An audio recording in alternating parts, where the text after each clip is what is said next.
Hello, everybody. Welcome to the inaugural episode of CLAUDE Talks. The premise of this show is pretty simple. My name is Claude, and I'm going to talk. And I'm going to talk about whatever I want.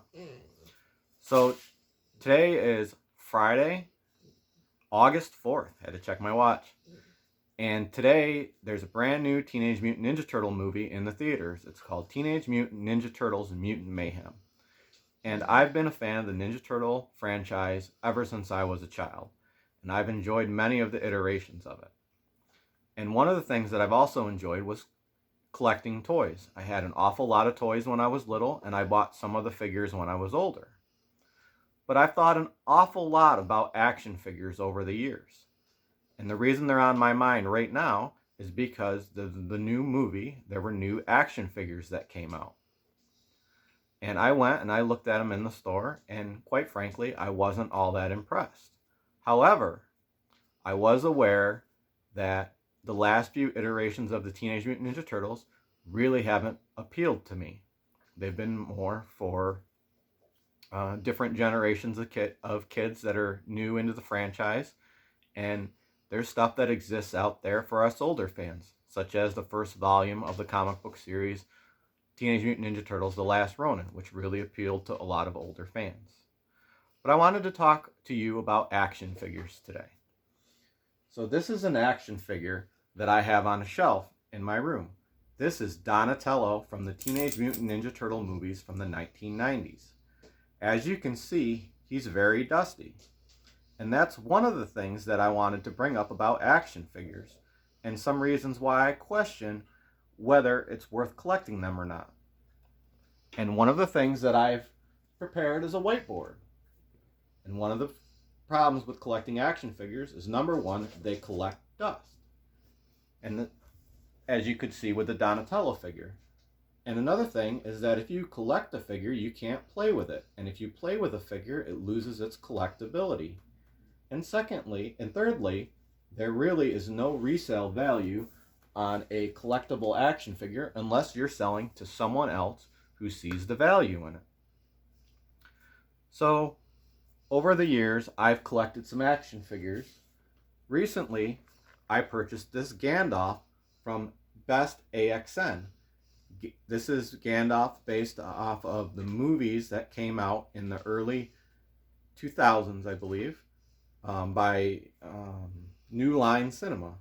Great trilogy of films, awesome adaptation of Lord of the Rings, and I really enjoyed them because I knew that I wanted to read the books prior to seeing the movies, so I made a commitment to make sure I read through each book before I saw the movie in the theater that year. So I collected this figure and I've kept it. And I've also collected this figure, which is Superman, and this was created by McFarlane Toys, and it's it commemorates the comic book Action Comics issue 1000, which saw the red trunks for Superman come back. Superman has always been a very important character to me, and I knew that I wanted to have an action figure, but I was very particular about what I wanted. So for this action figure, I was very excited when McFarlane said that they had the license to do DC. And when I saw this figure on the shelf, I knew I wanted it. Now, one of the things that I want to point out is that both of those action figures that I just showed you are still in boxes. And there's a couple reasons they're still in boxes. One, after I bought them, I had considered, well, I could just put them up on display like I did with Donatello. But the problem with putting them on display like Donatello is the figures, just like him, are going to be covered with dust. And secondly, all of these figures come with many accessories, such as multiple hands and things that they can't be used all at once. So I'd have to find a way to store them. I know that there are some action figures that have multiple heads, but these ones only have one set of heads that they come with. So I decided to keep them in the boxes, and when I sold off a large portion of my comic book collection and several other collectibles that I had last year, these were the figures that I decided to keep because they were important to me. Now, will they ever come out of the box? I don't know. Will I ever sell them? I don't know. As of right now, I just enjoy them on the shelf. And I don't think that they'll have a ton of value. But they do have a value to me right now. Now, with the Ninja Turtle action figures, I'd always been looking for a Michelangelo action figure. And a lot of the Michelangelo action figures actually have nunchucks, but they're all out of molded plastic and they can't move. But there are some collectible Michelangelo action figures that have nunchucks with actual chains between the sticks so that they can be swung around like nunchucks. And I've always really wanted one of those. But then I earned the right to train with these. And I realized that I didn't need an action figure with nunchucks that have a real chain on them when I have the ability to train with these. Now I'd like to show you something.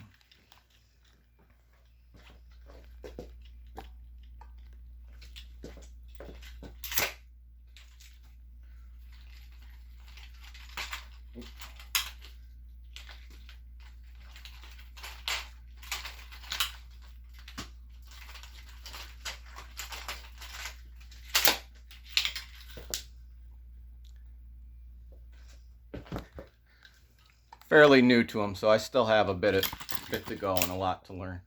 But I'm enjoying training to learn how to use the nunchucks. So this was Claude Talks episode number 1, talking about action figures. Have a good day. Like and subscribe.